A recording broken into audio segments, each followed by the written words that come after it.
they will not answer this. Specious fellows. Because they know if they answer it, then Aurangzeb, who killed 4.6 million Hindus, then the Kashmiri genocide of 1990, then the Sikh genocide, anyone who denied it would be behind bars.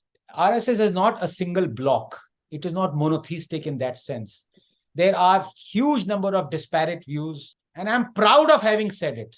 And I'm proud that the Hindus waited and gave the decision in the hand, left it in the hands of 5 people to give that decision. Kashi, which the holiest of holy temples, was destroyed by the demonic Aurangzeb.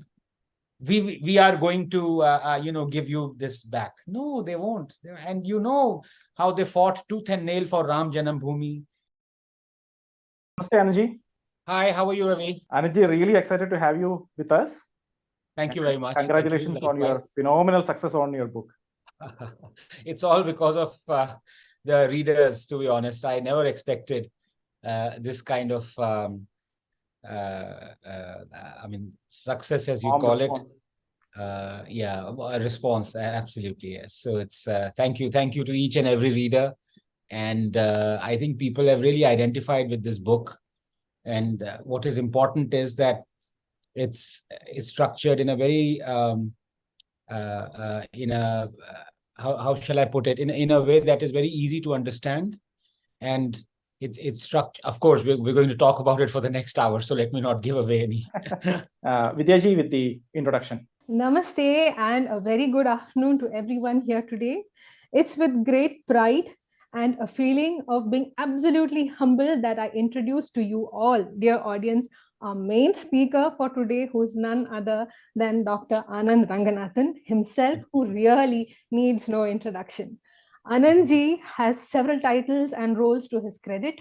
He is a biotechnologist, a staff research scientist, an academician, a writer, an exemplary debater, a very popular and well-respected political analyst and commentator who has authored several articles and books. Anandji obtained his BSc Honours degree in chemistry from St. Stephen's College in Delhi. He went on to do his BA Tripos in Natural Sciences from Cambridge, UK, on the Nehru Centenary Scholarship, as well as his MA and PhD. After securing his postdoctorate from Cambridge, Anandji returned to India and joined the International Center for Genetic Engineering and Biotech in Delhi. There, he worked as a staff research scientist and ran a lab for more than 15 odd years. Anandji joined the Special Center for Molecular Medicine, GNU Delhi, in 2015 and became a full-time professor in 2019. His lab research was focused mainly on subjects like directed evolution and pathogenesis, with special emphasis on diseases like tuberculosis, that is TB, as well as malaria. In several peer-reviewed journals like the following: the Journal of Biological Chemistry, Chemistry and Biology, Journal of Infectious Diseases, Journal of Clinical Investigation, Nature Communications, etc., Anandji has contributed several of his research findings. The following are few of the awards and honors received by Anandji: Young Scientist World Economic Forum for the New Champion Summit 2012, Young Scientist Medal of the Indian National Science Academy 2007, Young Scientist Medal of the UDCT India 2006, Associate Fellow Indian Academy of Sciences 2003-2006, Cambridge Scholarship 1995, Cambridge Nehru Centenary Fellowship 1992. Along with writing several articles for online sites and blogs, as well as magazines and journals, Anandji is into several debates on politics, media, and science as well, which are aired on several TV channels. He has columns in publications like Swarajya, DNA, NL, First Post, and Quartz. Anandji is also the consulting editor of Swarajya. Following are some of the books written by Anandji. His debut novel, The Land of the Wilted Rose, published by Rupa Publishing House in 2012, is a fictional book that seeks to understand the psychological scars inflicted on the vanquished by empires, and that explored the concept of reversing colonial history. His second book, For Love and Honor, published by Bloomsbury in 2015, again a fiction, is a love story that is set in the backdrop of the Indian government's internal conflict with the Mizo uprising of 1980s. His next book, The Rat Eater, once again a fiction, which is co-authored with Srimati Chitra Subramaniam, who's the founder of CST Consulting Switzerland. This book was published in 2019 by Bloomsbury. It lays bare a few uncomfortable truths about India, especially the aspects of caste, corruption, and cover-ups of such actions.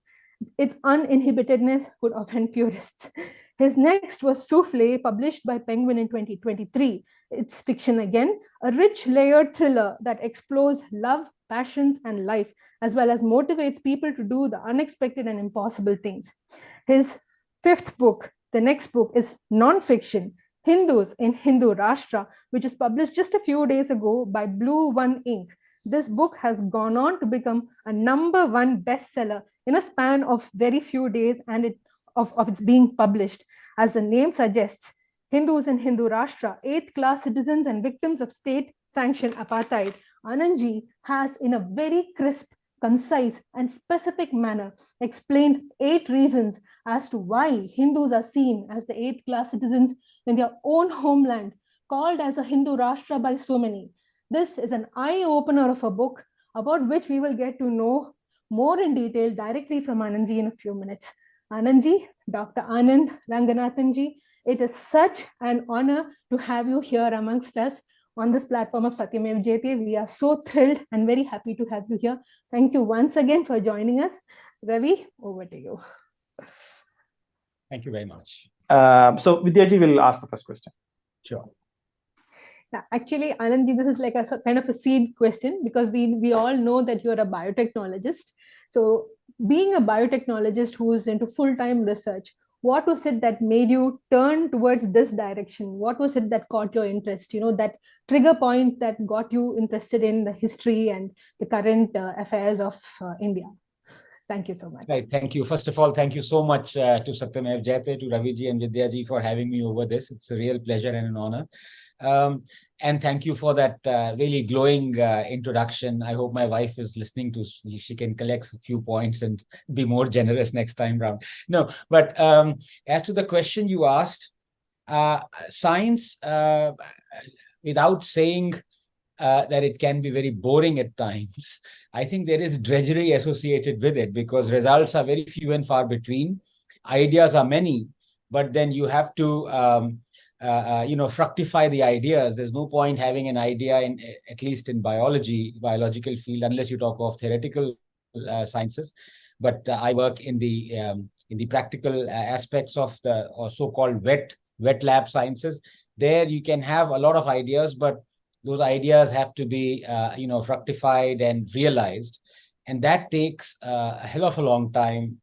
To give you an example, on average, a 3-page paper published would take approximately 3 or 4 years, sometimes even longer, with multiple labs collaborating. So there is a lot of hard work, but at the same time, patience involved in it. And I think it really serves well, at least I have found in my experience, to have something else other than science to think about and discuss about. So I think that was the genesis. And of course, having been brought up in a family where everyone was reading, I mean, in those days, we didn't have any other outlets. For example, phones or even television was very limited viewing. I suppose it came, at least that aspect of delving into something other than science came quite naturally to me.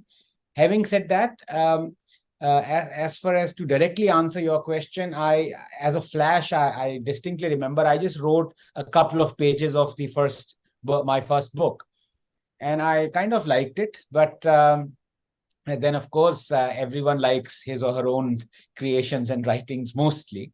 But if one is to be judged critically, objectively, then one must know where one stands. So, and I really wasn't sure because I had not written anything before that. So I decided, look, people, I can ask people. A lot of them would not reply to me, respond to me. That's the way it goes for a debut writer or an author.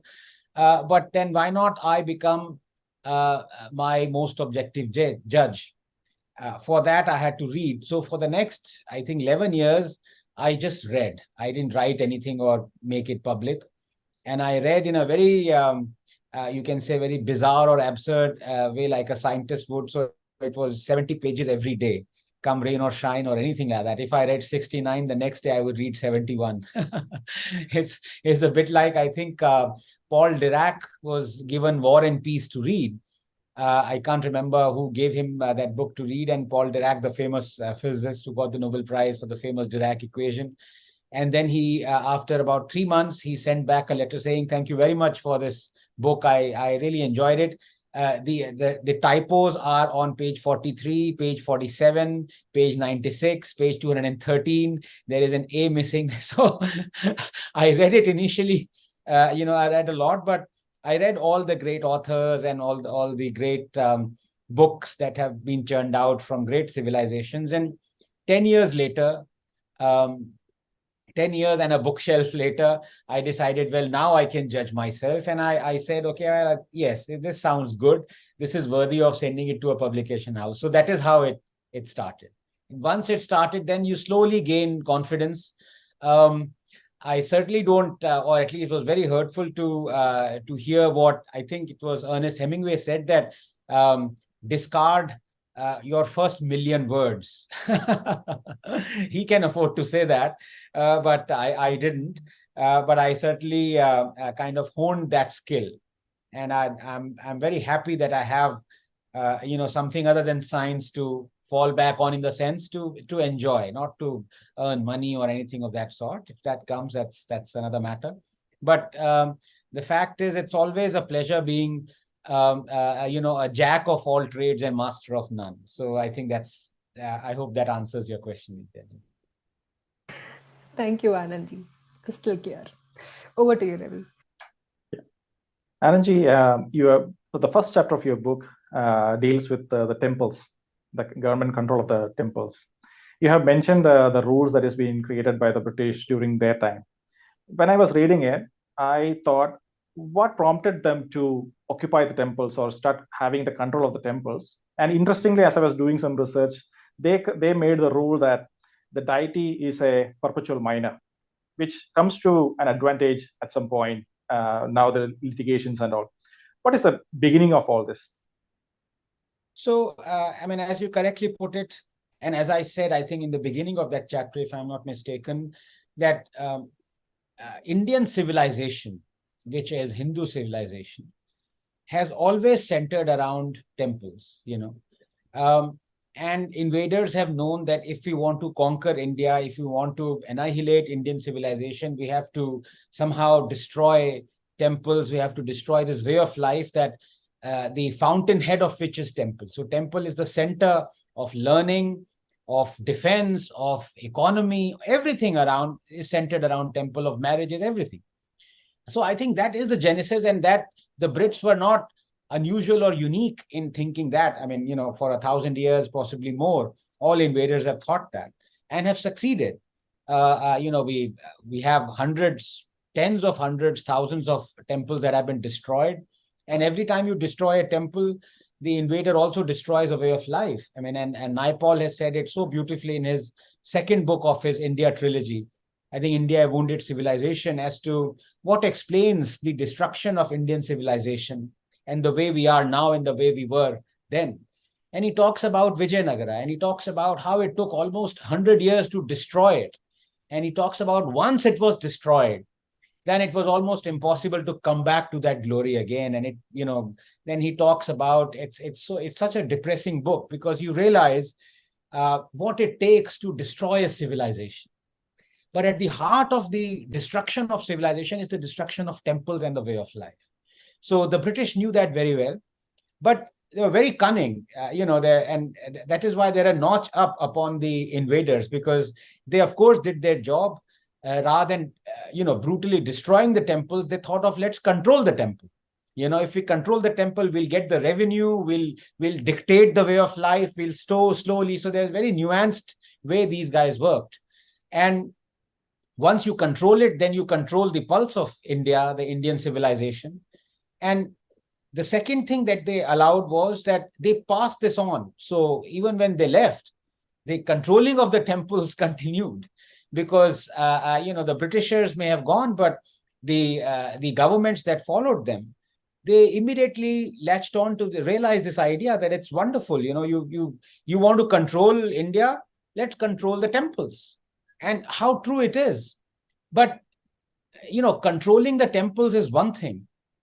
When you control a particular way of life, which is controlling exclusively or, in more ways than one, than any other religion, the places of worship of only Hindus, you're actually also stifling the Hindu way of life. You're preventing Hindus to become Hindu temples, to become richer so that they can contribute to the, setting up more temples, setting up pathshala, setting up schools, orphanages that I talk about. So it is actually an assault on Hinduism itself. People don't realize this. It's all very well that the government dictates. So now, for example, the Andhra government dictates that Tirupati will give this much money to the government. There is no discussion on that. It dictates, how much you have to pay for auditing from NTR Ramesh, who's worked the maximum on this field. And, most of my knowledge that I have got on this subject comes from Mr. T.R. Ramesh and J. Sai Deepak and his Indic Collective and other people, stalwarts like that. So I'm a pretty late entrant into this, having realized that, what kind of destruction is being wrought, and Hindus aren't just aware. And the tragedy is that you give a few lollipops here and then, and you kind of, it's like the gullibility index keeps on going up because the government say, and now when it came out that the Telangana government is paying 17,000 muezzins and maulanas a salary of, I think, 5,000 rupees per month or something like that. And I pointed that out and I said, how the hell is that secularism? Secularism means complete, distinction between church and state. You're paying, the religious preachers. Then the retort was, we're paying Hindu priests as well.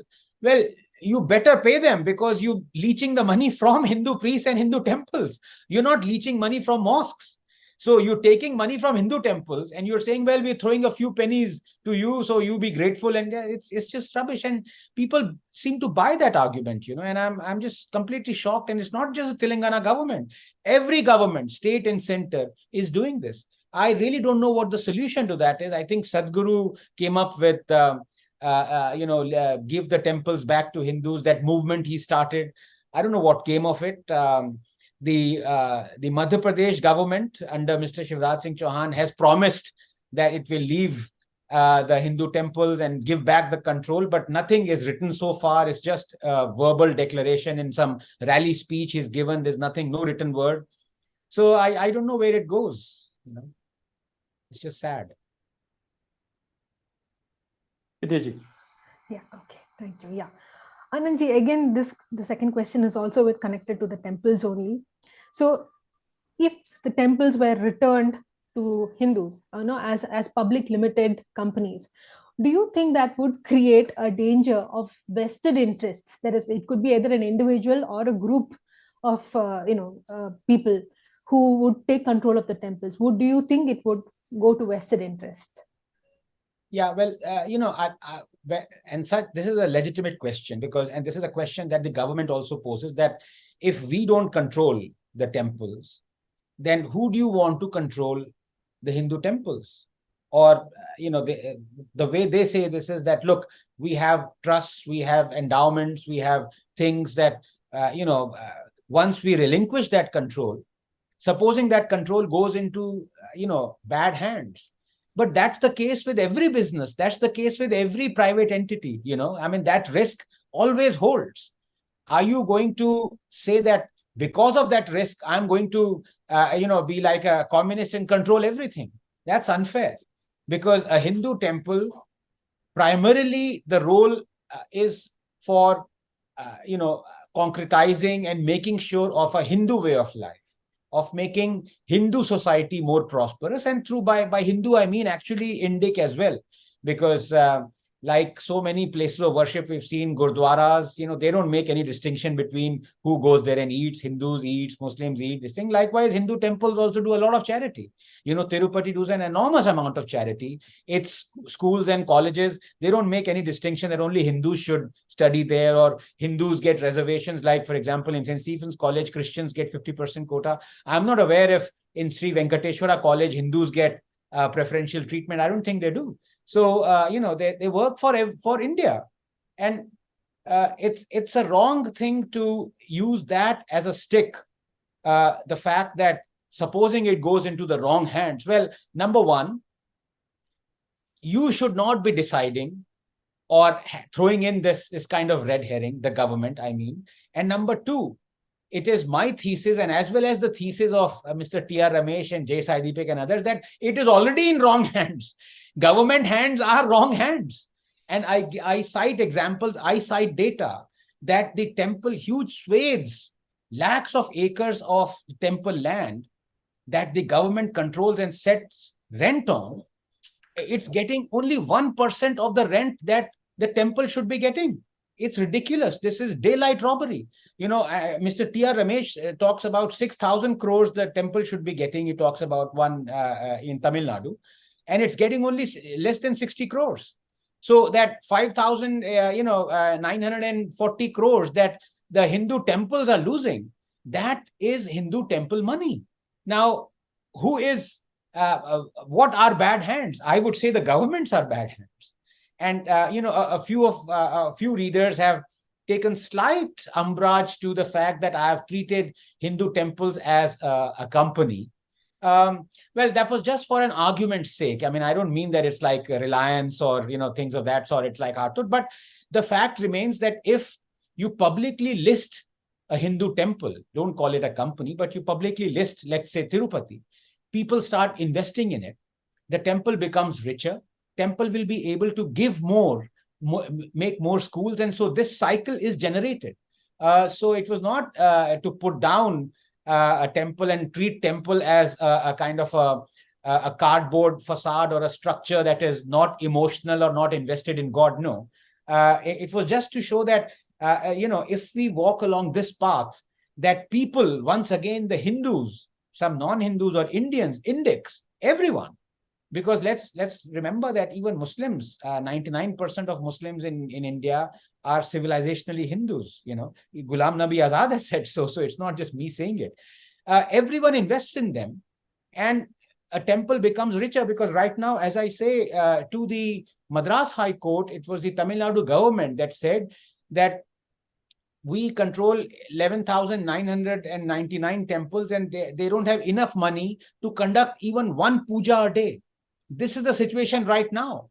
And you should see, and Shefali Vidya loves visiting Tamil Nadu and the temples there, and she's given some gorgeous images of unbelievable architecture of temples, but they're like rotting. But if those temples were to be listed publicly, and they would showcase themselves, make brochures of them, people would be interested in them, they invest, they put money in those temples. They don't have to beg the government for money. So I think if somebody else can give some other strategy, I would be very happy to learn of that. But this was my limited solution to this. Yeah. Well explained. All right. Thank you so much. Go ahead, Ravi. You have mentioned tourism in Kashmir funds jihad, and Hindus are funding their own demise. Why such a statement? I thought actually, by opening up Kashmir to people and a lot of people visiting and everything is good for the place. Why the statement? Yeah, so this statement was made at a conference by Mr. Sushil Pandit, who's a displaced Kashmiri Hindu. And I completely echo his sentiment because, and he's speaking from past experience, he and his family have been driven out of Kashmir. At the same time, Kashmir was attracting tourists, most of them Indian tourists. And by virtue of the percentage share of population, most of them Hindu tourists, 80% of them, if you were to look at the population share.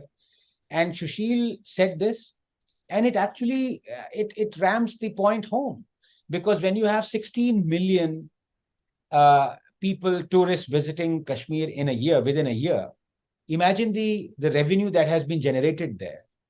And the same state, the same people or the politicians, then bar the original inhabitants of that land to come and settle there. I think this dichotomy has to end. So when you have 25 or 30 Kashmiri Hindus being killed already within the span of 2 years or since 370 was abrogated or abolished, it tells you, and they've been hunted down. The terrorists are looking at the Aadhaar cards and sparing those who are non-Hindus, i.e. Muslims, but targeting those who are Hindus and Sikhs. So this is a religiously targeted killing. And when you have a state becoming prosperous, the state becoming prosperous because of Hindus giving money to that state, what is the state giving back in return? The state has to take back the people who are refugees in their own country. I think it's just so bizarre. I feel ashamed to even mention this, that in no other large country or large economy are the citizens of that country, majority citizens of that country, refugees in that land. Have you ever heard of Americans being refugee in America? Or Germans being refugee in Germany? Or Brits being refugees in Britain? It's unheard of. And here you have 7 lakh Hindus, Indians being refugees in their own land for 33 years, and nobody is caring. And that land, which is theirs, original inhabitants, that land is minting money. And the government is not rehabilitating. I think I give the figures, only 5,000 or 6,000 Kashmiri Hindus have been rehabilitated in the last so many years, or jobs given. All the data is there. It's just a crying shame. So here is what should have happened on day one. You should have had complete rehabilitation and a roadmap drawn where every displaced Kashmiri Hindu would have been rehabilitated safely and securely in Kashmir. And then you do whatever you want to do. You want to make Kashmir a tourism hub, you do it, but not like this. Because let's also face it, a lot of money, Sushil is absolutely right, he has data to prove it. That a lot of this money goes in propping up terrorism as well. So it's undeniable. Vidya. Yeah. So Anandji, from the statements that we can read in your book, there's quite a few of them which clearly show that several politicians, right up to Manmohan Singh ji in the Congress, they all exhibit a kind of a slave mentality especially towards Islam. So right from the beginning, and one typical example would be the Waqf Act. We know what the Waqf Act is. Once Waqf, always Waqf. So why do you think it has come to that sort of a situation? Why are they like that? Thank you. No, I mean, and I must confess, in fact, when I started in half jest and half seriousness, I said Hindus are second-class citizens of this country. Then next week it became third-class citizens. And a month later it became fourth class. So about the Waqf, I didn't know about this thing, about the draconian nature of this act. And the fact that it was under PV Narasimha Rao that this act was passed. And very recently, Manishankar Iyer said that PV Narasimha Rao was the first prime minister from the BJP. His remark was that he was a Hindutva guy and all that. Well, I don't know whether Manishankar is right or wrong, or whether BJP would have passed the 2 most barbaric acts, anti-Hindu barbaric acts during its rule. One being the Waqf Act and the other being the Places of Worship Act. So was it tongue-in-cheek that Manishankar actually meant? But he didn't. He meant the other way. He actually genuinely felt that Narasimha Rao was pro-Hindu, pro-Hindutva. Well, no pro-Hindu, pro-Hindutva guy worth his or her salt would ever pass these 2 draconian barbaric acts that I talk about, Waqf as well as Places of Worship Act. And talking of Waqf, I mean, I give verbatim, I quote from the Waqf Act because, when things are so crystal clear, sometimes there's no point elaborating on those paragraphs itself. So just reading the clauses of the Waqf Act just makes your blood boil. I mean, it's just these things, and I say, don't even happen in Islamic nations. And you have, for 70 years, and I give the origins of the Waqf Act, and it was basically the Britishers, they wanted to placate after 1857. So, and one thing led to another, and 70% or 77% of Delhi is under Waqf Act.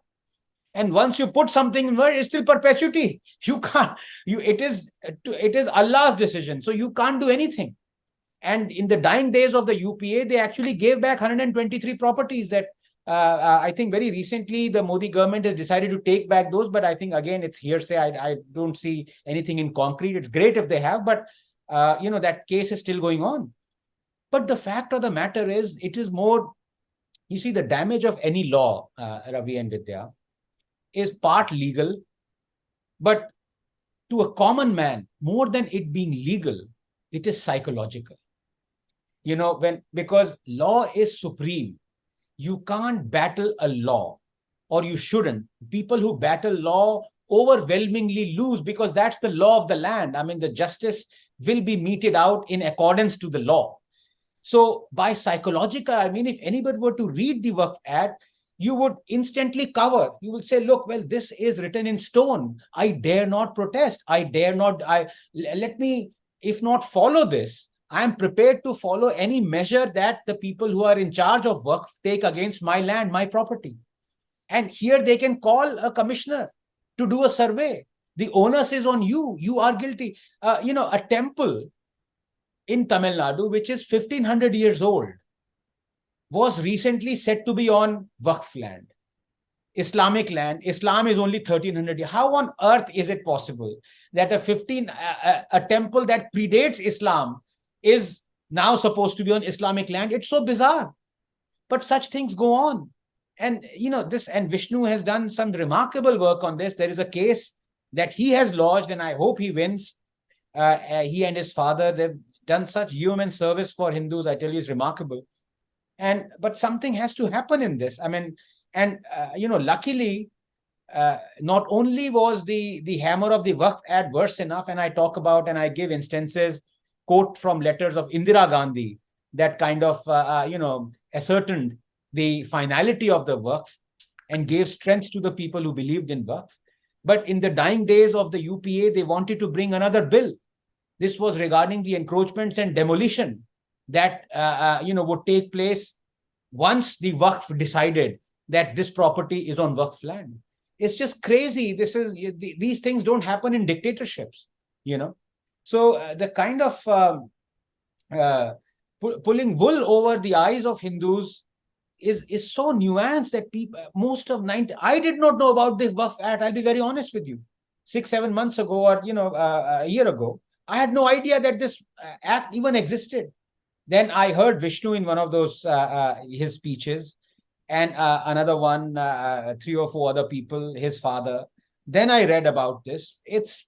I think it's one of the scariest chapters in this, because this is the chapter where I've talked or given opinion minimum, because I just let the reader soak in the clauses, and it's just, it really is, it's scary. There's no other word for it. It's just scary. Absolutely right, Anandji. I couldn't sleep that night after reading that particular chapter. I just couldn't continue reading after that. Thank you so much. Really beautifully explained. Go ahead, Ravi. Regarding your chapter on right to education, you had mentioned about the minorities, and the readers actually should read that chapter, the basic right, how it is violated and all that. So as I was reading it, you mentioned about Ashwini Upadhyay's case, where in some of the states, the Hindus are in minority, and the center came back with the decision that the states would like to actually dictate whether they will decide who is minority and all that. Yeah. The question that arises in my mind is, the state also dictates the reservation percentages. The other, apart from SC and ST, the other classes are dictated by the state. For example, in Kerala, if you look at it, in education, they have about 30% to 35% reservation. And when it comes to jobs, it has about 25% reservation. For example, a state, Kerala. Isn't it time to have a complete overhaul of all this? Yes, and this is a contentious issue, and I have a couple of points to make on this. One is a moral point, the other is a legal point. It has been said, and in fact, it was reiterated by none other than the Chief Justice of India, that Dr. Ambedkar wanted reservations for a limited period of time. He was for reservations, but he wanted, I think, for 10 years, or was it 30 years that the Chief Justice said? Now, I have no objection to that. The problem comes with perpetuity. The problem comes with the state not deciding that there is obviously a creamy layer. And I don't mean it in a very disparaging way. I don't like the word creamy layer when we talk of people who've been dispossessed, for centuries. But there is a strata among those people who have sought reservations and have been given reservations, who've now come up. Come up again is a very, if you were to be politically correct, then we'll probably just lose half the words that we have in the English lexicon. But so pardon me, but I'm going to use the words that are in common usage. Yes, a lot of people, Indians, have led, traditionally are still leading a life of privilege. A lot were denied privilege. It is a fact of India. And India is a country that has proudly worked towards eradicating it. And there are laws, there are reservations when you talk about. But when the person who was discriminated against the most, called an untouchable, and actually felt the real brunt of untouchability, Dr. Ambedkar, and as the Chief Justice said, that he himself wanted it for a living, because he realized once you give reservations to someone, within a period of 5 to 10 years, that person comes up, quote unquote, comes up and is at the same level as the people who've not been given reservations. Then is there any point in giving reservations to the members of that person's family? That the state has to decide. But here the state is too scared. When Dr. Ambedkar is not scared and said that fearlessly, why should the present state be scared? But you've seen there is palpable fear amongst politicians to address this issue. That's point number one. Point number two is the moral issue. The state should be thankful to the people who have accepted giving reservations, and as a result, they themselves have not been given reservations. India should be proud of them, not disparage them and throw them towards this guilt complex. But at the same time, you've seen how the US Supreme Court has, of course, there are no reservation, but there is this affirmative action, and Supreme Court of US came down against it. Here we have reservations. Here we have meritorious students who are not from the reserved classes. Quote unquote, they have suffered because of reservations. You talked about jobs, you talked about exams, you talk about students' admissions to colleges. In some places, the quotas are as high as 90%. In Tamil Nadu, you talk about that. So yes, reservations are needed, but the people who are suffering because of the reservations, we should be thankful to them. Why are they suffering? Is this question normally asked in this country? No, it isn't. It's a crying shame. Let's talk of someone, a student from the Brahmin community. Has he committed atrocities towards reservation people? From the depressed classes or Dalits? You are conjecturing that his great-great-great-grandfathers did, or his you are conjecturing that. You have no proof. But on the basis of that conjecture, you've decided that merit is no longer applicable.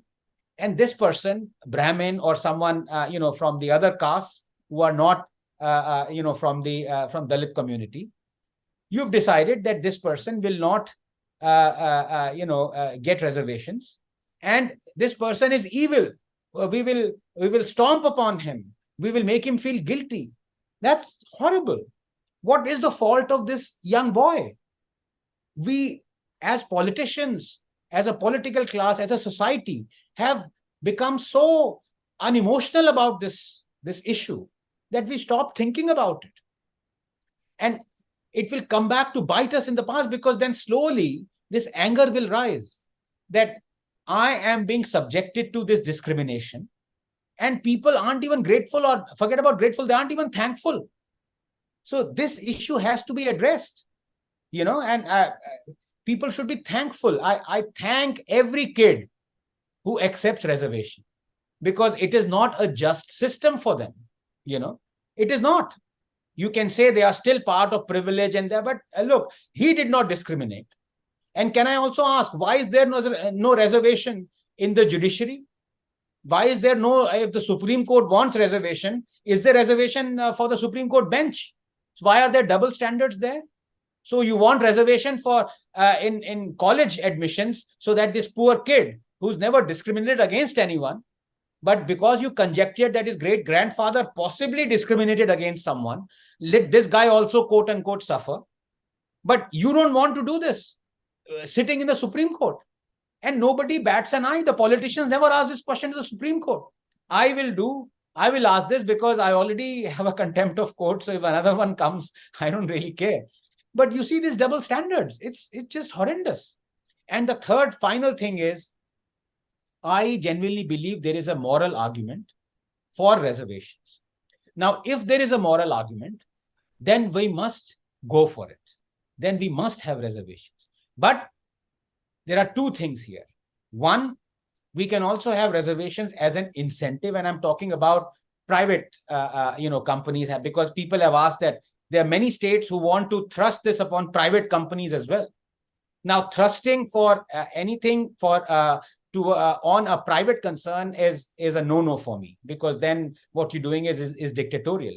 But you can give incentives like many people do. You have tax breaks and tax incentives states give for for attracting companies. Likewise, you can give incentives that if a company, as a moral argument, if you really want the lower strata or the depressed strata of the society or Dalits to come up, and you really want reservations as a moral entity, and you want to give them, then you give some incentives, tax incentives or other incentives to the companies or private players, that if they have 5% quota, 10%, we'll give them incentive. You can't thrust things on private concerns, which both non-BJP and BJP governments are now intent to do. So take it from me, in the next 10 years, 15 years, a lot of governments, center also might come in, will start having reservations for private quotas as well. And it's a road where everyone just wants to play vote bank politics. People are genuinely scared to talk about moral issues, legal issues, and issues that give justice to the people who have not made anyone else suffer, who have not discriminated, but their ancestors did, purportedly. Yeah. Okay. Ravi? Go ahead. Yeah, okay. Yeah, so Anandji, now you discussed about uniform civil code as well. So what are your thoughts on that? What do you think would be the current situation right now? I mean, how the journey of acquiring a code like that for all citizens? What are your thoughts on that? We should immediately have had UCC. In fact, it is in the directive principles. Dr. Ambedkar was for it. And secondly, there are a lot of, for example, the All India Muslim Personal Law Board and others, the famous Shah Bano judgment, and you have a lot of religious diktats that are blatantly discriminatory, misogynistic, patriarchal. But we are too scared to point it out because, nobody should lift a finger. You can lift a finger against a Hindu or Hindu scriptures, or you can burn Manusmriti, but you can't do all those things, point out the discrimination that happens in other religions. So we are a scared people, and I'm part of that. I've said it openly years ago that we've been battered into being scared. Some are more scared than others, some are less, but everyone is scared. I am scared, you are scared, because you see, when your state doesn't back you, then your bravery becomes bravado. And bravado has only one punishment, which is sartan se juda. There is no other result for bravado. So everyone is always at some point or the other measures their words. We've seen what happened with the case of Nupur, when she just quoted some scriptures and, so much of madness happened. But other than that, the scarier part was that there were 10 odd people who said, we support Nupur. And many of them were lynched and, their heads decapitated. So it's not just a question of saying something that you find egregious towards a religion. It is saying something, I support someone. Even that gets you killed and beheaded. So this is a scared state. And does the present government dispensation have the courage to go for UCC? I think the problem will come, from the Muslim community, is that they are forbidden to go against their holy book. You can have any quote-unquote reform. As Ford said, you can have any color as long as of a car Model T, as long as it is black. So you can, they will allow any reform as long as it doesn't touch what has been prescribed in their holy book. And some of the things that the UCC will remove have been prescribed in their holy book. So, and you already have seen the statements that have come, very powerful, very scary statements that have come from the Muslim politicians, including Owaisi and all. Don't touch this, don't touch that, and things of that sort. So I don't know how this will go around, but this should definitely, if we are not a scared state, we are. But if you're not, if some politician has the courage to do it, then you must do this. You should have done this yesterday, not today. Thank you, Anji. Thank you. Last question from the moderators. You have mentioned about Kashi, Mathura, the dispute that is going on over there. As I was reading it, this question has been there in my mind for quite some time, that these temples were, and a lot more of them, being destroyed by invaders. And now, what is stopping actually the Muslims of now giving back these temples back to the Hindus? Actually, they will be setting a good example, and these invaders have nothing to do with actually the Muslims over here. All these things are there, but still they are actually now holding it so tight, and they don't want to give away anything. What is the psyche behind that? The psyche is the religion. In one word, the psyche is the fundamentals. The psyche is the principles that have been drilled. You cannot forego an inch. Everything, the world belongs to Allah, and there is, Ambedkar said this, there is Dar al-Harb and Dar al-Islam. So all the Dar al-Harb, non-Islamic land, has to be slowly converted into Dar al-Islam. There is a perpetual war. And it is not just that Ambedkar said it, Karl Marx said it. This two-nation theory, the origins of the real modern origins are actually in the book, The Eastern Question by Karl Marx in 1853. Communists also wouldn't have read so much Karl Marx as non-communists have. So it's the fundamentals. They will not forego an inch. I mean, you saw, I give the example where Hindus, to celebrate Ganesh Chaturthi, have to legally request for what is Waqf land to celebrate Ganesh Chaturthi. This is happening in this country. And do you feel the Muslims will say, oh, even though we can see, even though there is proof that Kashi Vish, the holiest of holy temples, was destroyed by the demonic Aurangzeb, we are going to give you this back? No, they won't. And you know how they fought tooth and nail for Ram Janam Bhoomi, and how in the judgment, first the Ayodhya, Allahabad High Court judgment, and then Supreme Court judgment, intricately it mentioned that there was a large temple of Hindu origin under the Babri Mosque. Everything, the ASI, everything is mentioned there. But they refuse to believe this. One by one, all their quack historians and all their utterances came to naught. They were ruthlessly exposed by the Allahabad High Court and the Supreme Court. But, no heads rolled. They are still exalted historians. And so just a bundle of lies. But they're not going to back down. They are not. But you see, the tragedy is, all right, nobody is asking for the Muslims to back down. Why should be? It's a free country, right? If I believe in something, it is my right, inalienable right, to believe in that. Fine. Don't give it. But the real tragedy is that in this so-called Hindu Rashtras, Hindus can't even approach for justice. That this government is waiting for the Supreme Court to adjudicate on the barbaric places of worship act. It should stand up. It should have courage and abrogate this act first, not wait for Supreme Court to pass a judgment on it. Because as I said, the Supreme Court in many ways has already passed a judgment on Place of Worship Act. It has ratified this act in the Ayodhya judgment. It likes, Supreme Court wants the Place of Worship Act to stay. So what's the point of waiting for 2 or 3 years, after which Supreme Court says, oh, well, yes, of course, this is a great act. The government should act now, have the courage, the gumption, temerity to stand up and say this is a barbaric act and it no longer exists as of today. But does the government have that courage? I don't know about that. The first question is from Subha Madam. Subha Madam. Okay. Namaste, Anji. Hello, namaste. I have a question. Audible? Yes, please. Yes. Okay. I believe Shiva and Parvati and Aurora are part of the Indian culture. Now that the controversy on the naming of Chandrayan 3 landing site as ShivShakthi, do you Yes. believe that it is a disrespect to our culture? Naming ShivShakthi is disrespect? No. No, actually, the controversy and opposing it. Opposite. Oh, okay.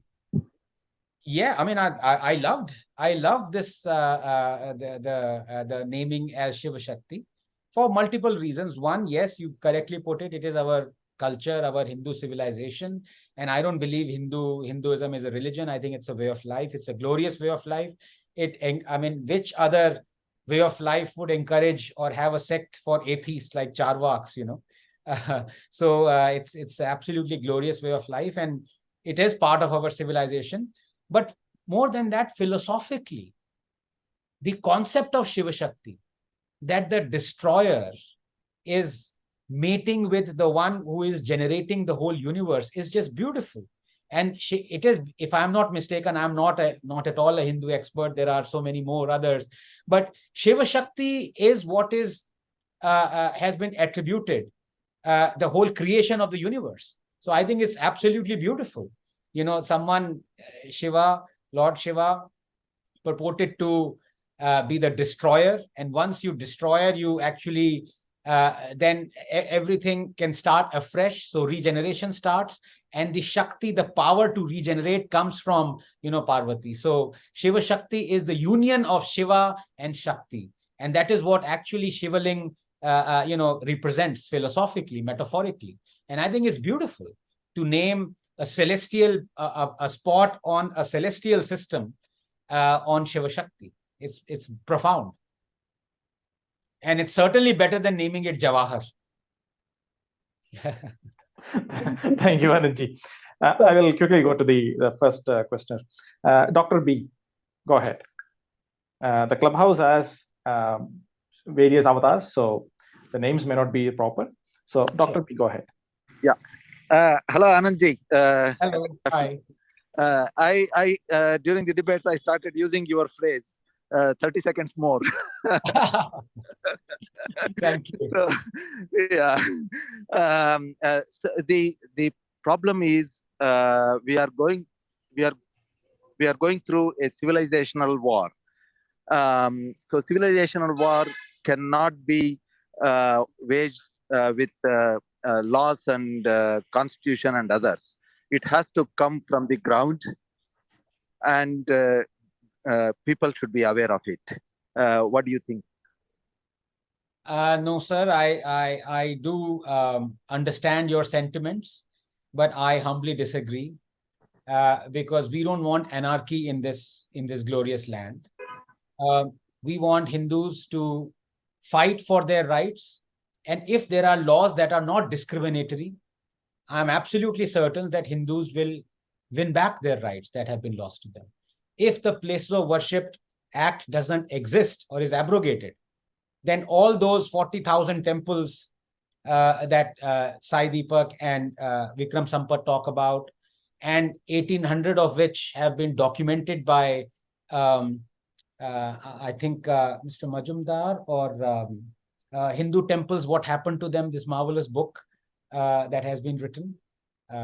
Somehow I'm really bad with names, so I've just completely forgotten the legend's name. I beg your pardon? Sitaram Goyal? That's right. Yeah, Mr. Sitaram Goyal. Yes, that's right. Yes. So, when you have historical documentations, when you can see with your own eyes that here was this glorious Kashi Vishwanath temple, the pillars still exist, and on top of that, you've bunged a mosque and you calling it, a mosque. Which law, of the land, which court will not be able to see this? And when you're able to see this, that temple belongs to you historically.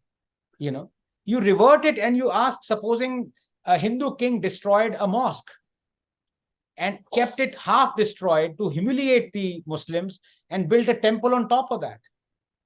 And if the aggrieved Muslims, wanted to correct that historical injustice, and they were allowed to go to the court, they were allowed to go to the court, and B, the court would have seen that the mosque, the foundation still exists, and on top of that you have the temple. So yes, the place belongs to the Muslims.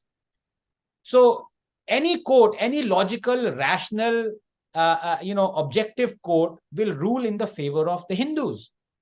So when you have law on your side, you have nothing to fear, but you must have law on your side. And we must not succumb to this thing of anarchy, on the roads, because, and Dr. Ambedkar also talked about very famous speech about, now that we've won our independence, now that we can make our own laws, just laws, we will not indulge in the grammar of anarchy. And the most beautiful thing that has happened in 2019, that 1 billion Hindus could have gone onto the roads and said what you said emotionally, that we don't wait for justice. Our most beloved Lord Rama, his birthplace, his temple, we will take it back. Who the hell are the laws or the constitution to stop us from doing it? No, they didn't do it. 1 billion Hindus left it in the hands of 5 judges. 5 judges. It could have gone either way. The judges could have said, no, we will not give, the temple or the land doesn't belong to the Hindus. Let it remain with the Babri Masjid. It could have said it. Hindus, 1 billion Hindus, waited for the justice to be delivered by 5 people. Does this happen in the Hindu Rashtra? Would the Saudis allow this? What are we talking about, So this so-called Hindu Rashtra. And second thing, I can say it here because we are amongst family. And I say this now increasingly openly, because when you are on the side of the truth and you genuinely believe, I'm not being patronizing to others, everyone is on the side of the truth. But for me, certainly, people pillory me and they mock me and they abuse me for what I said 5 or 6 or 7 years ago. There is a recording there where I said that if I was the Prime Minister, P.V. Narasimha Rao, I would have rebuilt the Babri Masjid brick by brick and waited till as and when the Supreme Court verdict arrived. And I'm proud of having said it. And I'm proud that the Hindus waited and gave the decision left it in the hands of 5 people to give that decision. This nation should not write its history, its future with the grammar of anarchy. So it was wrong to have resorted to anarchy means. That is what the left does. The left, by the way, illegally supports the illegal bringing down of all the structures and statues of, hitherto people who it believes were racist or have perpetrated, crimes against the people who the left believes are victims. The world over, you have Confederacy generals, you have Pizarro, you have Cecil Rhodes, you have King Leopold. His statues are being brought down illegally, and the left supports it. But when it comes to Babri, the left is for what the invaders did.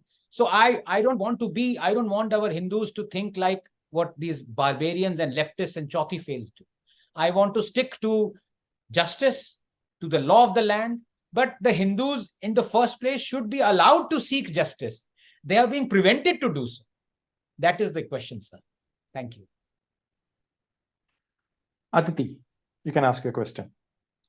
Thank you for the opportunity. Namaste, Anand, Ranganathan, sir. Hello, namaste. Thank you on behalf of youths like me for letting us know what is happening in the country. So my question are you is, saying that all of us are not youths anymore? Are you castigating us to our old age? Definitely not, sir. You're still young at heart. I know that. So on one hand, we have a left ecosystem that is built for centuries, and on the other hand, we have ignorant and subverted Hindus who are not even aware of what is happening to them. So what do you think common Hindus should do to fight against the injustice that is met out at them?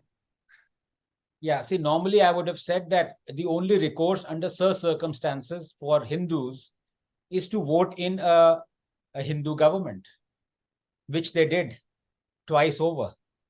Now, if the Hindu government doesn't work on the issues that the Hindus have brought it in for, what else is there for the Hindus to do? They can't do anything. They can't approach the courts, right? Because Place of Worship Act, they can't. They can't abrogate acts. I mean, you want them to do dharna outside Supreme Court, or you want them to block roads like these fascist leftists do on CAA, on 370 abrogation, on the farm laws. I don't want Hindus to do that. We are a tolerant people. Our civilization has bestowed in us something to seek justice, to be rational, to accept, to listen to what the other person is saying. I don't want us to do, millions of us to do dharna, which is what, incidentally, ironically, the Supreme Court in a way asked, because when it was asked that, my lord, farmers don't want the repeal of these laws, farmers are for the farm laws, the Supreme Court said, well, all we can see are the people who are against the laws, the people who are blocking the thing. Where are the farmers who are for the laws? Where are they? We don't see them. This was such a specious, hurtful comment. I cannot describe anything more hurtful that happens in a democracy, that comes from right from the very top. Because what did the Supreme Court want? That 250 million farmers should stop farming from Telangana, from the outer reaches of Kerala, from Odisha, from Northeast, from Gujarat, and walk to Supreme Court and do a dharna outside Supreme Court, so the Supreme Court can see the people who want the farm laws. Is this how you want democracy to work? This is anarchy. Who will grow food for us to eat if the farmers do dharna and protest? So let us not go on the route of anarchy. Let us elect governments that promise to act on the issues we want them to act on. And which is what the Hindus have done. Hindus have not asked to be anti-Muslim. This book, that is why people are not able to, pillory this book, because this book is not anti-Muslim or anti-someone who is other than Hindu. No, this book is not even anti-appeasement. I say in the prologue itself that people have accepted appeasement in one way or the other. They have embraced it because they know every political party is doing appeasement. I mean, the BJP promised voters in Nagaland a free trip to Jerusalem. If it was to elect BJP, what can be more appeasing than that? हमें गुड़गांव जाने के पैसे नहीं देती और उनको Jerusalem जाने को दे रही है. So appeasement does everything. Every party does it. Here I'm asking, all the Hindus want is the discrimination against them to be removed. Now, if the government can't even do it, Aditi ji, what do you want Hindus to do? There is no other recourse. Thank you, Aditi. I will go with the next person, Lakshmi ji. Namaskaram, Anand, Ranganathan ji. Great Hello. fan of your work. Thank you, moderators, for keeping such a great session. So we know as of now, voting for Congress for Hindus is suicidal. BJP, we have to nudge them. The only solution I see is you and Sai Deepak coming out with an alternative Hindu party and trying to get the Hindu majority over there and trying to nudge BJP to get the things done. Is that ever possible? And two-part question will be, suppose we get our temples back. Do you, Sai ji, since you guys always talk about these things, getting temples back from the government, even for T.R. Ramesh, is there a chalked out plan of action, concrete plan of action as to how this temple authorities will be functioning by the people? I know there are certain examples, like in state-wise, Somnath temple, etc., are governed not by the government. So similar structure in southern temples, is it possible? Thank you. Thank you very much. Just to correct you immediately, that Somnath, there is a board, and I think Mr. L.K. Advani was part of that board, and right now the Prime Minister is part of that board. So there is a government intervention even in the Somnath temple.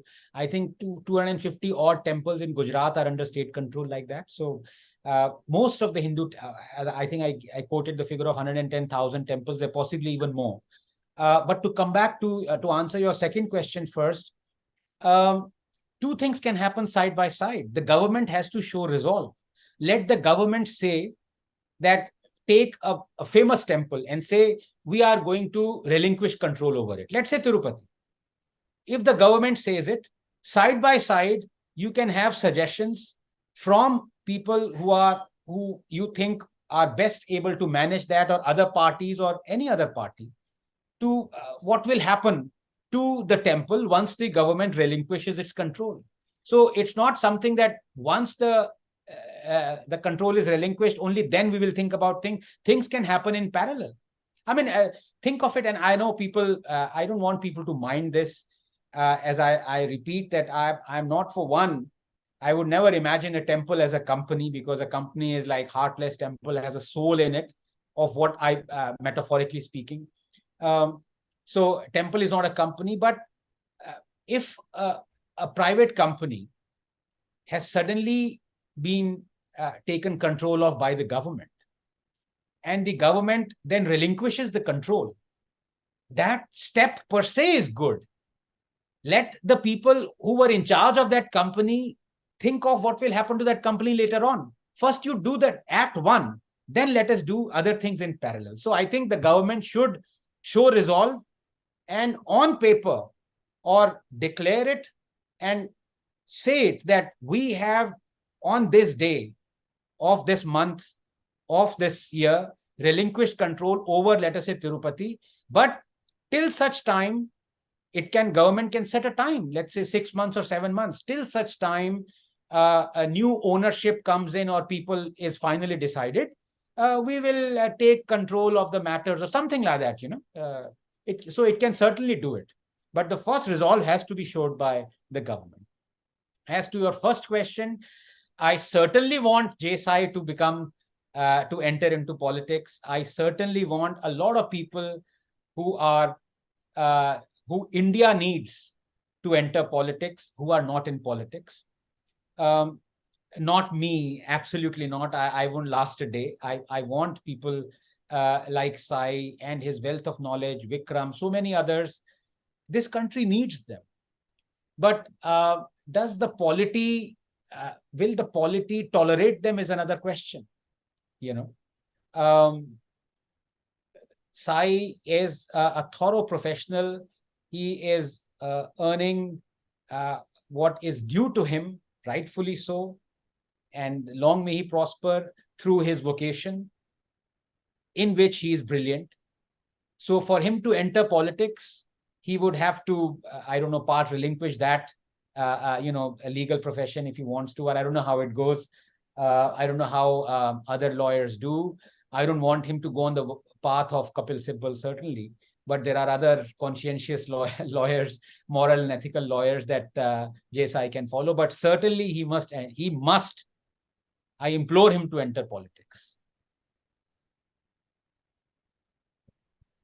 Thank you, sir. Rashmi ji. So just can I add one more quick question? I know you have answered this before. I've heard you. Congress or BJP, we still have, unfortunately, we don't have that choices. And as you said, we can all keep on putting public platform, and we request you to also keep on putting the pressure on BJP to get the laws done. I don't know if they have enough votes to get it done. Read. This is a shameless plug of this book, because this is the maximum way I can put pressure on Indians, not on any government, because it's pointless to put pressure on governments. They work, they have their own ways of working. But, writing books, talking about it, and, getting the love and support of people who then, again, take this chain forward is something that I can do, and I would continue to do that. Thank you. Thank you. Thank you, Anji. Vidya ji has a small request. Vidya ji? Yeah, actually, Anandji, there are a few people who wanted to know that they are not able to get the books through Amazon, because I think, the numbers are getting over quickly being bought. So would you be able to suggest other sites as well from where they can avail of the book? So I think I think Flipkart is one, but I think Padega India is another one that certainly has taken into distributing these books in a big way. There is Mr. Sandeep Deo. He has his own channel for distributing this book. So I think I forget what is it called, Kapot, I think it's called kapot.com. That's another channel. But I'll certainly talk to my publisher. As you know, 20,000 copies were exhausted within a week, and they've started the second print run. I'll ask him when that another batch of 20,000 would be available. But I'll keep a tab on this. So thank you for letting me know. Thank you. Thank you, Anandji. To the audience here, please do follow the house and moderators. And I'll go to the next questioner. Agnostic, atheistic, Hindu. Go ahead. Yep, thanks, Mods. Thanks, Anand Ranganathanji. It's Thank you, my honor to be able to interact with you. Honor is mine. And frankly, you are very. I can say there are only few people, only very few people who are as frank as you are, and able to place the facts as it is and as they are. And I disagree. I think not. There are very few. There are only two. There is one, and there is my wife. Who are as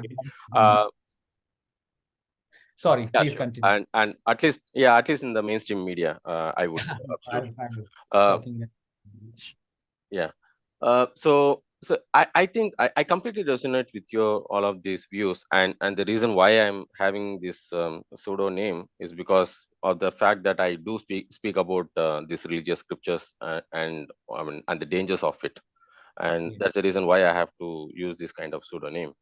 And believe me, I when I first spoke about this, I first got the backlash from the Hindus and the BJP supporters, and they called me as an extremist, and they used to throw me out of the rooms. And over a period of time, agnostic, can you please come to the question? There are people waiting, please. Yeah. Just I will complete in a few seconds. Yeah.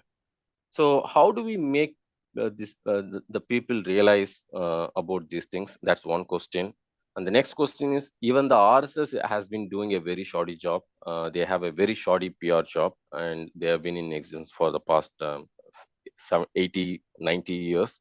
And even the BJP has not been at that level. So how do you ensure that they do some kind of better job at the PR? And you being at the, you are able to be at the mainstream media, at least in the couple of channels, mainstream media channels. Are you able to interact with the RSS and the BJP core people? Thanks, Ranganathan. Thank you very much. As far as your first question, I think, is concerned, I think we've become so much more informed in the last 10 to 15 years, ever since social media came in. And my guru Zakir Naik, I mean, he's the one who's really taught me honestly, I'm telling you, if I have one guru that I really, fall at the feet of, it is Zakir Naik, because he opened my eyes. And I don't know why. I think banning him played straight into the hands of the moderate Muslims who don't want the truth to be known. And that is the tragedy, that the BJP banned and the government banned Zakir Naik. He was the one who was telling the truth. And the people who are hiding the truth, it was a victory for them. Defeat of Zakir Naik is a victory for the moderates who did not want the truth to be known. Because at the end of the day, everything stems from the fundamentals. And as I say, that you snare the fundamentalists, but spare the fundamentals. And this government also succeeded in doing that. You snared the fundamentalists, but the fundamentalists, Zakir Naik was only harping on the fundamentals that you spared. So a lot has happened, to answer your question in very brief, and it will continue to happen. But at the same time, let us also not forget that this is not something that is new, that people have talked about what the final fate that awaits us. And just to give you two examples of the luminaries who talked about it previously, and we ignored them. One is Dr. Ambedkar, and we must heed what he talked about Islam. I have written copiously on this, and his book on Pakistan goes into minute detail about Islam and the questions that he raises, that no Muslim objective Muslim, his or her salt, has the courage to speak out on, or very few do. But even before that, you had Gurudev Rabindranath Tagore. So he talked about what fate awaits us in 2 sentences. And let me repeat those sentences. Now, was he a Sanghi? You can call me a Sanghi. me all sorts of things. But are you going to call Rabindranath Tagore that?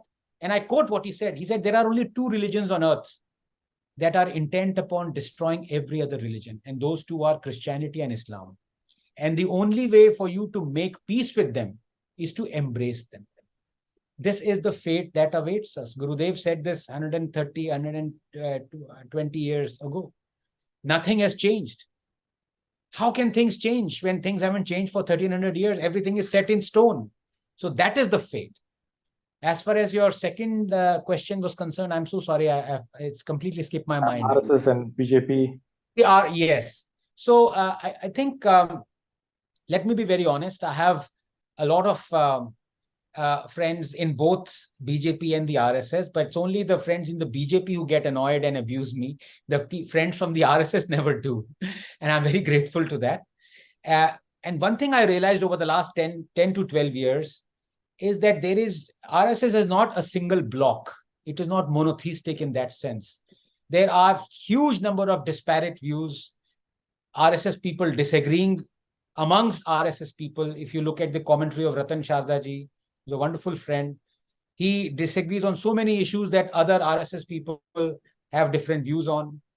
For example, the view of Dr. Mohan Bhagwat that he said we should stop looking at looking for shivlings in every masjid. On that very day, I castigated him and I outraged on what he said. I said, even if there are tens of thousands of masjids, every masjid that purportedly has a shivling, we must dig for those shivlings. It is our right. It is what natural justice is all about. But the beauty of RSS is that I have realized this over 10 years, is that you can disagree with them and they will still be polite. They will still want to hear your views.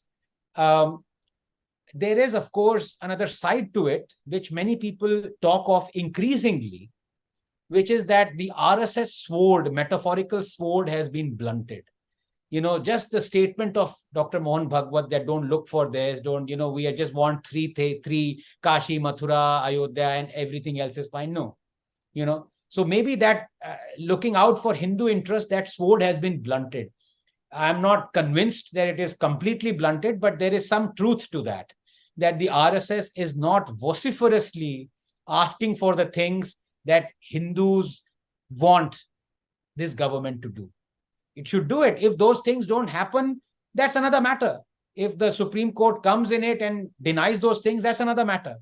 But something like, for example, Places of Worship Act, I would have loved for the RSS to tell the government, abrogate it.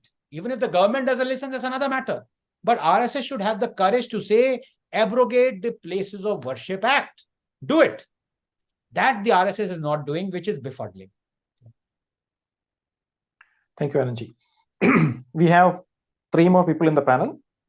We can stop when it becomes 1.5 hours, or you can accommodate one more or shorten the questions or answers or something like that. Prakash, go ahead. Please ask only one question to the questioners. Prakash, go ahead. Thank you, Moderators. Namaste, Anandji. Namaste. It is a great pleasure to listen your live speech. Thank you. My question is, there is a law in many European countries which states that denial of Jewish Holocaust. So the connection why I'm asking here is talking about that law is that there are false propaganda from the echo is coming back, Raviji. Go ahead. I think you go ahead. It's okay now. Okay. Yeah. Thank you. There is a left propaganda happening about that Hindu genocide in Jammu Kashmir and some other places that this kind of there is no genocide happened. All happened was that it is a that communist struggle against the feudalism there. So what do you think about this?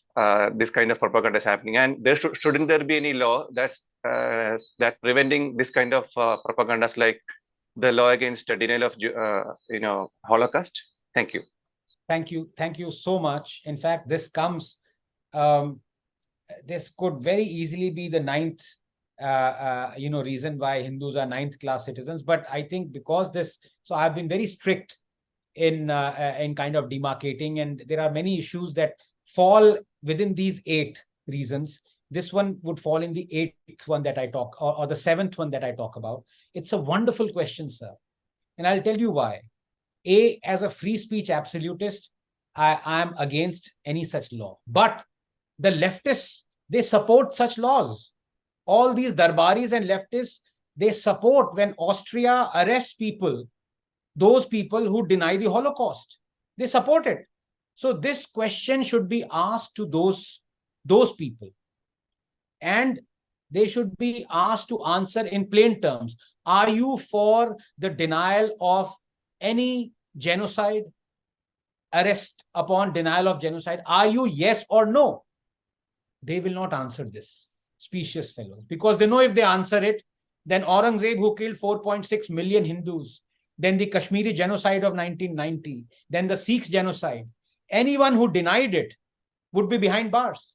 So here is the dichotomy, as I talked about again. They support the statues of King Leopold being brought down illegally.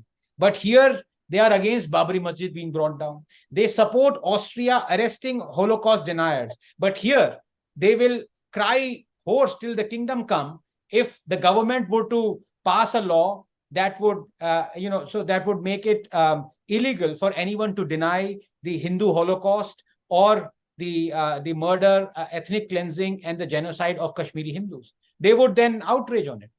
But you see, I don't blame the leftists.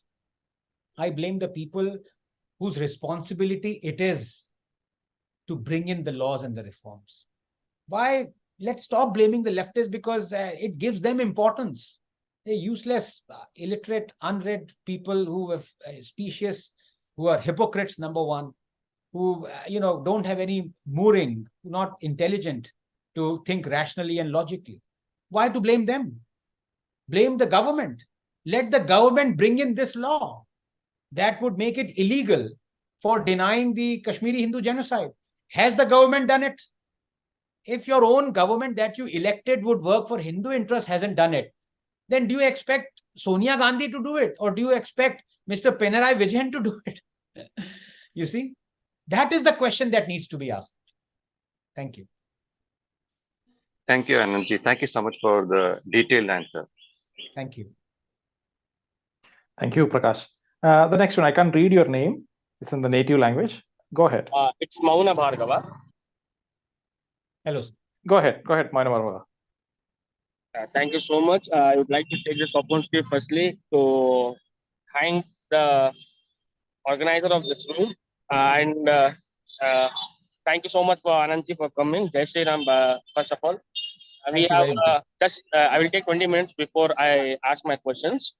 We have 3 or 4 sets of icons in India, namely Sai Deepak ji, then Anand Ranganathan ji, next Ravishankar sir, that is our foreign minister, and we have Virat Kohli in our century. We youngsters. Sorry, sir. No, I'm saying please don't include me in that exalted group. I'm from the boundary like you, in awe and admiration of these 3 people. Oh, that's grateful, sir. But we take you as an icon, or we take you as an we hold you at a high regard, sir. We all Hindus do that. You trust me on that part, sir. So I have 2 questions, sir. One is please only one question, please. Just one question, please. Yeah, we have one more question to go. It's kind of A and B, sir. Ravishankar. It's kind of A. Yes, please go ahead. Thank you so much, sir. Thank you so much. Firstly, on the secularism word, as we know, the meaning it's a church versus the state. So the Nehruvian Secularism, the people ranked here in India after the 1976 edition of secularism, it's actually depressed because government is coming into the dharmic places and they are making their own paths. How do you see, how can it be ended?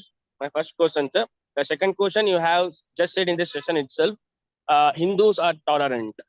Sir, I would strongly differ with due respect, sir, because our ancestors, many of them, for example, V. Savarkar ji, said that it's kind of Sadguna Vikriti. As we know in the history, that King Ashoka, when he dismantled his army, the invasions came after that. So if we start sitting idle or waiting for, or just writing on, commenting in social media, or doing pressurizing people or making people awake about the religion, is that enough, sir? This is my question to you, sir. Thank you. Thank you so much. Wonderful questions. The first one was on secularism. I think we've talked in detail about that, so I'll be very brief in answering that. Secularism means total separation of church and state by religion or government. And we are plural. We are not secular at all. So, and I don't think most Indians, with due respect, at least the politicians, don't understand this definition of secularism. So every time, our governments do something that they believe is in the interest of the Hindus, for example, organizing Kumbh Mela or, whatever, then they say, oh, secular state, this is happening, completely forgetting, number one, that the government does even more appeasement or more things for the other religions. Plus, they don't leech the kind of money that they do from the Hindus. So if you're leeching billions and billions of money, of dollars or equivalent from Hindu temples, you better work for Hindu interests also. I mean, it's ridiculous that, you call yourself secular while at the same time controlling Hindu places of worship. So two things don't gel up. That's number one. To answer your second question, okay, let me answer it in two parts. I think then it would make it very clear. While you're absolutely right that, Hindus there have been warriors, there have been legends, the kings who've protected us, defended us. What I meant as tolerant was the psyche which is inherent in us.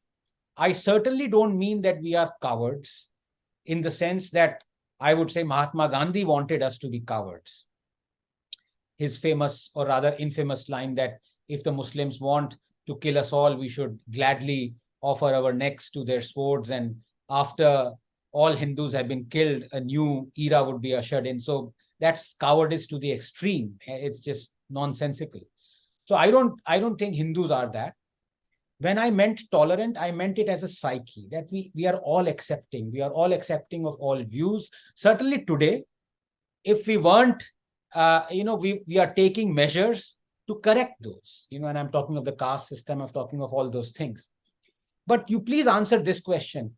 Does any powerful nation of the world, 200 countries in the world, does it have the courage to attack us and invade us now and think that we will simply lie and allow it to? The answer is no. The answer is that India is more than capable of defending itself. So if you want to suddenly call India a Hindu Rashtra, this Hindu Rashtra is more than capable of protecting 1.4 billion people, out of which 1 billion are Hindus, right? So that echoes your sentiment that tolerance is something else, defending the nation is something else. But here I put a caveat. And the caveat is that in all the issues that I know what you're talking about, all the issues where we feel defenseless, we have already elected a government that should be defending us on those issues and is not. Places of Worship Act, the Waqf Act, rehabilitating all Hindu refugees. Whose job is it? It's a so-called Hindu government's job. So let's not look for an invader to come and us being tolerant and defenseless. No, we will defend us. Unlike Ukraine that could not defend, for the simple reason that it did not have a nuclear deterrent. Now, no country can invade us. So we are safe in that territory. But we are being eaten from within by the inaction of our own government that we elected. So please bear that in mind. Thank you, sir. We'll go to the last questioner. Ravishankar ji, sorry, this might annoy you. Very sorry, because we don't get Anand Ranganathan ji on daily basis. I know I'm misusing the forum. No. I mean, I'm really sorry, but actually, no, we have limited time. Even actually, we are running on overtime at the moment, and we have one more questioner waiting also. So if you could kindly allow the next questioner, that would be great. Just 30 seconds, sir. Just 30 seconds. All right, 30 seconds, please. Yeah, thank you. So as we know, our constitution is a compilation of many other constitutions. So fighting for right, is it good enough or is it enough to get back our Sanskriti in this holy land, sir? So let me answer it very quickly. The Supreme Court, a harried Muslim widow went to the Supreme Court asking for 5 rupees as alimony. That was increased from the High Court to 175 rupees. The husband disagreed. She went to the Supreme Court. The Supreme Court sided with that old poor Muslim widow. What happened? The so-called Muslim interests, within a span of 6 months, the government capitulated and overturned the Supreme Court judgment for the Muslim interests, so-called Muslim interests. So here, for the Hindu interests, the government doesn't even have to overturn the Supreme Court judgment. Thus, the government has to abrogate a law that was brought in unjustly by a government 30 years ago. So constitution doesn't come into this at all. And as far as temple control is concerned, I talk about 1954 judgment, the Madras High Court judgment. I talk about the 1959 Congress Endowment Act that it brought to blunt the diktats of the Supreme Court. So if the present dispensation were to remove those endowment acts, it would be not overturning the Supreme Court judgment. It would be overturning the overturning of the Supreme Court judgment. In other words, it would be siding with the Supreme Court. So our government, we are asking to be just and legal, not go against the constitution at all, sir. Thank you, Anandji. Last questioner, Ranganathan sir, go ahead. Yeah, thank you very much. Hope I am audible. Yes. You are. Yeah, okay, thank you. Let me first compliment Satyameva, Jayate, the room and its moderators, and of course Anand, Ranganathan for coming over here and having a session with us. May I know your name, please? Sir? May I know your name, please? I'm Ranganathan. Oh, you are also Ranganathan. Okay, can I please tell the other listeners that a disclosure here, he is totally unrelated to me. So this is a case of 2 Ranganathans accidentally meeting. So it's nothing to do. I did not plan this at all, sir. Please go ahead. Yeah, thank you. Yeah, so let me first congratulate you for your the 4th baby of your literary work. And luckily, I got the book day before yesterday. I started reading a bit because of some other work at home. I could not complete it. Of course, I'll be completing it. It has come off well. I had a cursory glance. It has come off really well.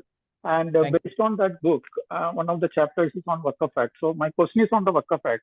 It's according to me, whatever we have heard, as you said also earlier, it is a sort of a devilish act.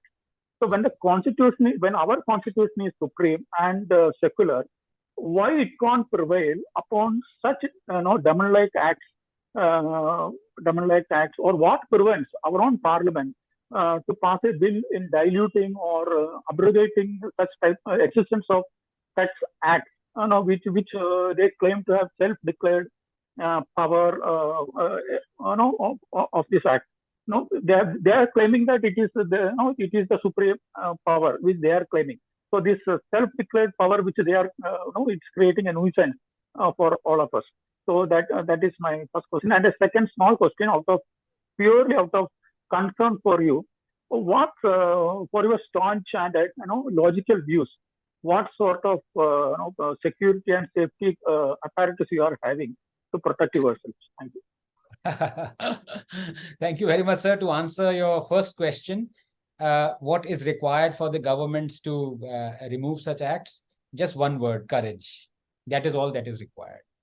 Because you are on the side of justice and liberty and morality and ethics if you were to abrogate such barbaric acts, like the Places of Worship Act, that should have been abrogated within months.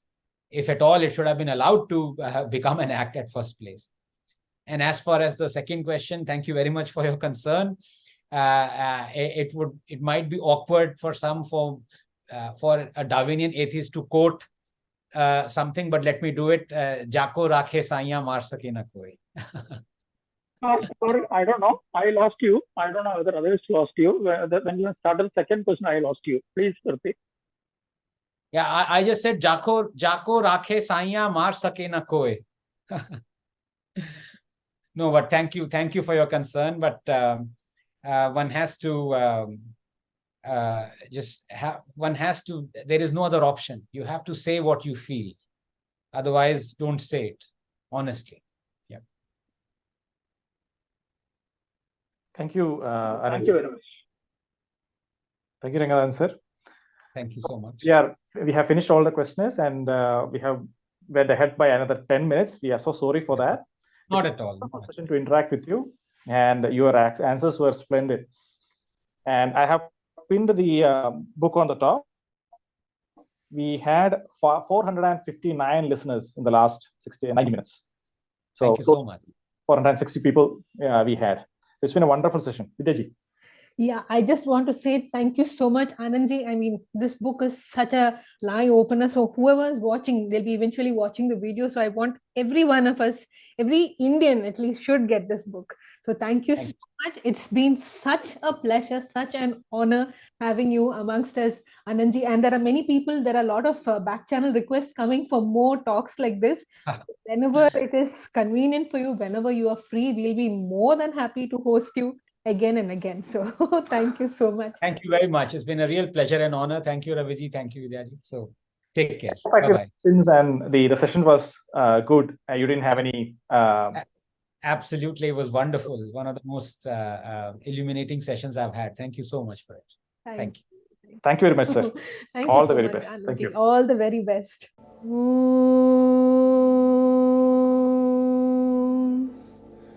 Satyameva Jayate Nandritam Satyena Pantha Vitato Devayanaha Yena Kramantya Rishayo Hyapta Kama Yatra Tat Satyasya Paramam Nidhanam. Truth alone triumphs, not falsehood. Through truth, the divine path is spread out. Through this path, the sages who have conquered their desires completely attain the supreme treasure of truth.